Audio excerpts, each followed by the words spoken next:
রাকসু নির্বাচনের প্রধান নির্বাচন কমিশনার যিনি ছিলেন প্রফেসর আমজাদ হোসেন, তিনি ইতিমধ্যে বাংলাদেশ সরকারি কর্ম কমিশনের সদস্য হওয়ায় আমাদের রাষ্ট্রীয় প্রধান নির্বাচন কমিশনের পদ থেকে তিনি অব্যাহতি নিয়েছেন এবং সে কারণে এখানে প্রধান নির্বাচন কমিশনার হিসাবে আগে থেকে নির্বাচন কমিশনার হিসেবে দায়িত্ব পালন করা প্রফেসর নজরুল ইসলামকে প্রধান কমিশনার নিয়োগ করা হয়েছে এবং নতুন নির্বাচন কমিশনার হিসেবে পাবলিক অ্যাডমিনিস্ট্রেশন ডিপার্টমেন্টের প্রফেসর পারভেজ আজহারুল্লাহকে নিযুক্ত করা হয়েছে। আগামীকাল থেকে যে মনোনয়নপত্র বিতরণ করার কথা পূর্ব ঘোষিত তারিখ পূর্ব ঘোষণা অনুযায়ী সেটা এখন পর্যন্ত বহাল আছে এবং সেভাবে কাজ চলবে বলে আমরা যতটুকু জানি।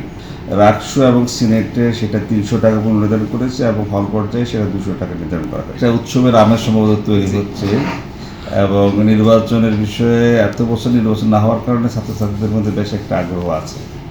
তো আইন শৃঙ্খলা পরিস্থিতি সহ কোনো কিছুই এখন পর্যন্ত আমাদের আশঙ্কার কোনো কারণ নাই। আর ছাত্রদের নির্বাচন ছাত্রদের আগ্রহেরই নির্বাচন, সেখানে ছাত্ররাই এখানে ভোট দেবে, সুতরাং এখানে আইন শৃঙ্খলা নিয়ে আমাদের খুব বেশি আশঙ্কা নাই। আর আগের যে রাজনৈতিক সংস্কৃতি ছিল, বর্তমানে বিশ্ববিদ্যালয় ক্যাম্পাসে দখল বেদখল কাউকে হটিয়ে দেয় এরকম কালচার তো এই মুহূর্তে বিশ্ববিদ্যালয় ক্যাম্পাসে না থাকার কারণে আমাদের এখানকার নির্বাচনের পরিবেশ বিষয়ে আমাদের কোনো আশঙ্কাও তেমন নেই।